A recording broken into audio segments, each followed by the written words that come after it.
இந்த காலில் முள்ளு கொத்திக்கிச்சுன்னா முள்ளு எடுப்பாங்க, அது அவங்களே எடுத்துக்க முடியாது, அதனால அடுத்தவங்க கிட்ட கொடுத்துருவாங்க காலை.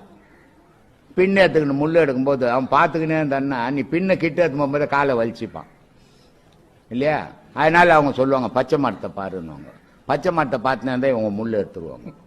அப்போ என்ன காரணம்? இது எண்ணங்கள் மாறும்போது இங்க வலி இல்லை, எண்ணங்கள் அது மேல வரும்போது வலிக்குது இல்லையா.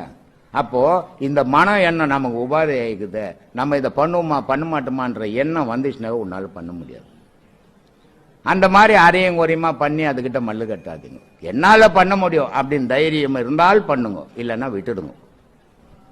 மனுஷனை வசியம் பண்ணலாம், மனுஷனை கட்டுப்படுத்தலாம், கடவுளை கட்டுப்படுத்த முடியாது. மந்திரம் பண்றவனுக்கு முதல்ல கடவுள் எதுன்னு தெரியாது, தெரியாதும் போய் கடவுளை எப்படி கட்டுப்படுத்த முடியும்?